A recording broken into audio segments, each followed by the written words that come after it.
To serve great food is to create memories for your customers. But it takes more than luck. It takes consistency, creativity, and the drive to see things through. And every day, the stakes are high, which means it's time to stand up from your computer and start getting real. To own your kitchen is to own your bottom line. This is the real world. And now... This is the real world. And now... This is the real world. And now is the time to foodify your business. Hey everyone, welcome to this week's episode. We are so excited for our challenge, Fresh versus Frozen Pizza. So Chris, do you want to tell us a little bit about what we tried today? Yeah, so we went to a restaurant supply store and we bought a pizza that a lot of local places use in their store, a frozen pizza, which costs $8 each. And then I made a fresh pizza. I made the dough fresh, I made the sauce. I shredded the cheese, and I made a pizza for $1.85, a fresh pizza. So there's a huge cost difference. But while I was at the local restaurant supply store, I hung out for a little bit in the frozen food section, and I was talking to people that were going in to buy the frozen food, frozen pizza. And I was asking them, why would you pay $8 when you can make your own for much less? Like, well, I don't know how to make a pizza. I don't know how to, stretch the dough. All right, so, there's a machine that does that for you. You don't actually have to do it, and it's inexpensive. And, another guy was like, well, I really don't know how to make the dough. Well, call your local bakery. They'll probably sell you a ball of dough for $1.25. Mm-hmm. And all said and done, the pizza might cost you $2.25. Still much better than $8. And it's fresh. And I had to cook the fresh pizza for the frozen pizza for 18 minutes. The fresh was done in about 12. Oh, wow. So when it comes to cooking time, it's much quicker, but the product is much better. We did a taste test today. Out of 13 people, 10 picked the fresh and 3 picked the frozen, which I thought it would be tough because people like frozen pizza. There's anything wrong with it. If you want to have a frozen pizza for a Saturday night and pull it out and eat it while you're home, it's great. But, I'd rather have it fresh. That's just me. Or if you're selling it to your customer. If I'm selling it to my customer, I want to give them a fresh pizza because I'm going to, it's going to be about 15% food cost opposed to, 60. Yeah. And what I thought was amazing was the sauce difference, like where you really could tell the difference. I figured it was going to be the cheese, but to me, it was actually the sauce, that the fresh had just this really tasty sauce. It hasn't been frozen. Yeah. Right? It's fresh. It's fresh tomatoes, got fresh herbs in it. So it's just going to be better. Yeah.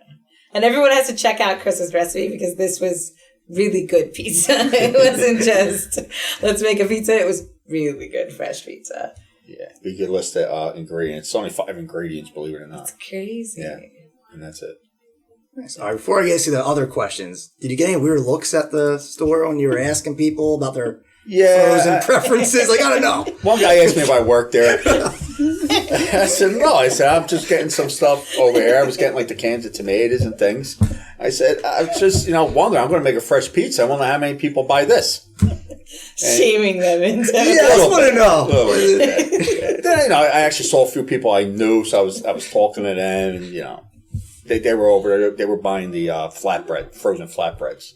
They're going to make pizza. I said, you could do the same thing with the sheeter and do it fresh. I'm trying to push people, if you don't need to buy this, let's go fresh. Well, now that you know that's a $6 difference, I wouldn't have thought it was that much of a difference in cost. That's crazy. Yeah. And the one I bought was a good one. It's imported from Italy, so I didn't go buy the worst one you could possibly get and put it up against a fresh. I tried to get something that everybody there was buying. Yeah. That they liked. So I'm sure people who say, why cook fresh if, frozen is a little more convenient? What is the prep time look like for a fresh pizza? Well, just the sauce itself that I made took me all of, 3 minutes. I mean, really doesn't take long. I chopped up a couple heads of garlic. I added it to the sauce, salt, pepper, and oregano, and olive oil. I mean, that's it. That's the ingredients. I mean, it doesn't take long at all. Then, the dough does take a little bit longer, but that's why, I strongly recommend going to your local bakery. They sell them. They sell dough balls. Just buy them. They're $1.25 usually. and it's much easier. And you put it through the stretcher, you can have your dough stretched in 30 to 45 seconds. Now, would they have to be an expert chef like you to make this pizza? That'd be the question, right? The question is, who can make this pizza? Anybody can make this pizza. Anybody at all. There's little to no effort to it. And in the prep time, you're still between prepping everything and then cooking the pizza. It's still faster than cooking a frozen pizza. Yeah. So you've really not. To make the sauces, seconds. Stretch the dough, seconds. It's just a better product with little effort. Yeah. People that don't know are scared. It's nothing to be scared of. Stretch the dough. Yeah. And something that you could do at the beginning of the shift, right? Or beginning of the day. You don't have to do all that at volume. Oh, no. Obviously you would make enough sauce for probably 5 days. And the longer it sits, the better it gets over that week. The dough, the same thing. You would probably make enough for 3 days. Every third day, you're probably making it. And then it gets, it's there. You can stretch them out early, put them on the racks, refrigerate them that way. They're already stretched, ready to be sauced and cheesed and in the oven. So it's really, it doesn't take a lot of effort. It's just a little bit of, structure. That's all, of making the dough. Well, and I think one of the things we talk a lot about is that your food cost isn't a fixed amount, right? Like that your food cost that you're seeing on your P&L is a function of all of the things that you serve in your business. So this doesn't have to be just a conversation for an Italian restaurant or a pizza place. Right. Pizza is really something that you can incorporate in any business. In barbecue, you can have a flatbread. Right. But if you really think about, yes, you can be efficient, and yes, you can save cost, and you can, watch waste, and all of those things are very important. But if you add a 15% food item to your barbecue menu, think about what that would do. If 10% of your customers switch to ordering the flatbread instead of another appetizer, you could have a significant difference in your food costs just by adding this item. It changes your margin. You have to have things on your menu with that kind of food cost in order to bring it down. You need them. If you don't have something like that, you should have like 3 items around that. And that's going to definitely help your margins. So if you don't have 3 food items, 15 to 20%, you should probably look how to do that. Yeah. And it also could be something that you offer for a limited time only, right? Like an LTO. Sure. As a way to try to see if people are interested. That's the other thing that I think people forget in the fresh is, you could use those ingredients other places, right? If you don't sell, as many pizzas as you think, it's not like you're not going to use flour anywhere else. So it's less of a commitment too, if, especially as you're starting out. Absolutely. Yeah. And then with stuff like that, you can make it kind of fun and specific for your restaurant, bar, or whatever your business is. That's where you can kind of change the recipe around, use the other ingredients. If you have a specialty pasta or a specialty, appetizer, you could put some toppings on the pizza, right? And you make it, have fun with it. That's what it's there for. Put a list of maybe some odd items out and have your, customers pick from there, right? Build their own pizza. I think pizza is the number one craveable item, right? On Instagram, wasn't that what we heard? Chelsea, wasn't that the... Yeah, I think so. I think because of how versatile pizza could be, it could be served as an appetizer, as a shareable, or as a personal food item. So, yeah. And I would definitely say to check out the website with the pictures, because the other thing is it's very, it's appealing when you look at it. It's very pretty to look at. So, not to pick on the barbecue guys, but, it's very nice as a picture. Right. Sometimes, a picture of barbecue only does so much, but it has a lot of color, especially the ones that Chris did. Especially, breweries are the most people that look for prepared foods. But this would be a great item, fresh, in a brewery, really to help drive their sales, their food sales. Like you said, it wouldn't be hard for someone there to prep it, to make it. And then, I think the underestimated part of that is, can we serve more of what else we're serving? Is it beers? Is it liquor? Can we serve more if we have a better food product? And they're not leaving your establishment to go eat somewhere else. Right. Or if you don't have a food product yet. Or that. And let's get it in there. Let's start with pizza. And then people aren't leaving to go eat. They're staying there. And it's good enough to keep them drinking. And beer and pizza go pretty well together, so It's a pretty they're good not going to combo. complain. So since we're in Philly, tell us the history of the tomato pie, because one of the ones that he brought for us to try is the tomato pie.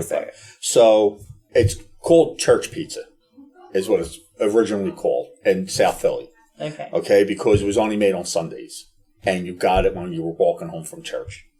So you would go into the bakery and you would ask for church pizza, and it's just there's the tomato sauce, there's no cheese, and that's how it started. But now you can get it 7 days a week. Mm-hmm. Yeah. So why the no cheese? It's just the Lent thing where you weren't eating meat? Or? No, it was more of a cost back then. So they limit the cheese was the most expensive part. And on Sundays, somebody had an idea to make something called church pizza without cheese, so you didn't have to buy it. And it was a big hit. Yeah. Yeah. So for those of you not from Philly, it actually is really good, though. I mean, Yeah. It seems weird to not have the cheese, but, you do taste a lot of the sauce flavor and the dough. You taste more of the dough, right? You taste more of the sauce. It's my favorite pizza. Is it really? Yeah. I feel like you see some of the Parmesan chease sometimes on it. Is that Yeah, well, people will if you're not from South Philly. right? Is that cheating? Is that like, oh, we won in the middle? If you like it, put it. That's like the old Italian saying: you never put grated cheese or Parmesan cheese on seafood. If you like it, put it. Who's stopping you? There's no rules. He's going to shame you. The walls of Chris. As soon as you do it, I will shame you. So is it different seasoning in the dough, or is it the same? It's a different dough than the regular round pizza. So it's square, it's Sicilian, and it's a little more flaky, a little more airy. Yeah, that's what it tasted Yeah. more like a bakery dough. It's a little different procedure to doing that than a regular pizza dough. Yeah, it's good. That's secret. I'm not giving up. No. You're not getting his tomato pie recipe. Not yet. Not yet. Not that one. Nice. Well, cool. So, so is there any final words of wisdom for the people who are going to venture out and make fresh pizza? Yeah, just do it. And I know the most scariest part is making the dough. You got to deal with yeast. You got to let it rise. Got to let it rise again. So that is a little time consuming. If you don't know what you're doing, you probably will mess up the first couple times. But don't be scared. Keep going. But if you're really interested in doing it, just go to your local bakery and place an order for the dough balls. It's still fresh. It's still homemade. It's going to save you time. You don't need someone in your kitchen that has that experience. It's already done for you, and your food costs will still come in at around 15 to 16%. Yeah. And you said you don't need a hood for it, right? So what type of equipment? So, you don't have a full oven. What type of So equipment? if you're already at an establishment that doesn't have a pizza oven, you could buy the ones that they're little conveyor belt ones, and basically they're electric, and they don't need a hood. Nice. So if you go on any restaurant supply store, you will see them on there, and it's just a conveyor belt pizza oven. Nice. Any parting thoughts? Great. I think that's going to be the name of the game we get to some more of these episodes is, getting a better price item, a better quality item, which should make it a pretty easy decision on what to add to your menu, right? If you get better quality and lower price with limited prep, as you said, Right. I don't think there's much of a decision to make, right? I mean, No, there's not. And also that pizza oven that you buy, you use it for other items too. So it's not just like, I'm going to use it for pizza. You could cook almost any protein or anything through it. Yeah. Any vegetables, anything. And I think the other thing is to just not, be afraid to look outside the box. I think, one of the motivations of starting our FU business movement really was the idea of how many times are we just, beating our head against the wall, staring at a food cost that's just too high, especially in the last, few years, and just feeling like there's nothing I can do. And I think the idea of stepping back into your kitchen, walking around, talking to your customers, it turns out there's a lot you can do, right? Like creating a new menu item is the biggest way to change your food costs without having to sacrifice anything, right? You're not sending people home because my labor's too high, and this whole mentality of, stretching everything so thin. But if we find something that works on both sides, your customers love pizza, it's craveable, and you make money on pizza, right? There are creative ways to get to a better bottom line. And I think that the pizza having this amazing margin, especially the fresh pizza, just gives another avenue of questions, right? So if you are looking at it and you're saying, oh, we just serve, frozen pizza, I mean, we've found there could be a significant cost savings by just adding something that your customers may like better anyway. Yeah, and you could add to other things. So I think the biggest thing you said is think outside the box. Right? If you're already selling fries, but you sell frozen pizza, well, then you couldn't make pizza fries. Now you can. Yeah. So, just like thinking that, just think outside the box a little bit. All right. Well, thank you. Till next week. All right. Thanks for joining us this week on F Your Business podcast. Whether you're a restaurant owner, chef, or server, we believe that everyone in the hospitality industry deserves access to the knowledge and tools they need to succeed. Make sure to visit our website, fyourbusinessmovement.com, where you can subscribe to the show and stay up to date on current offerings.